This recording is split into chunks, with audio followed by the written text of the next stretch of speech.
Minecraft peeps, ready na ba kayo sa mga bagong features? May Goslings at Happy Ghast na pwede mo sakyan. Tara, alamin natin ang mga bago. Unahin natin ang Dried Ghast, isang bagong block na makikita mo sa Nether, specifically sa mga Nether fossil structures.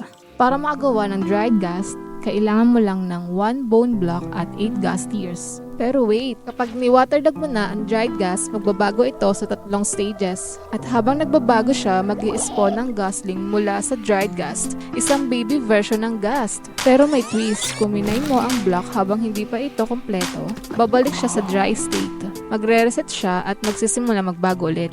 Speaking of Ghoslings, sobrang cute nila. Ang mga Ghastling ay sumusunod sa mga player o kahit sa mga passive mob sa loob ng 16 blocks radius. Kung wala namang makitang malapit, maghahanap siya ng lugar at mag-iikot sa loob ng 32 blocks. At ito ang pinaka-cool part, pwede mong pakainin ng snowballs ang Ghastling. Kung gusto mong mag-mature siya at maging happy ghast, kailangan mo lang siyang pakainin. Ang unang player na sasakay ay magkakaroon ng control at yung mga susunod na players ay magiging kasama sa ride. Kung gusto mong bumaba, kailangan mo lang mag-crouch. Ngayon, paano nga ba magiging rider ng happy ghast? Ang sagot, harness. Ang item na ito ay crafted mula sa 3 leather, 2 glass blocks, at 1 wool block. Pwede mo pa itong i-dye para mas maging match sa style mo.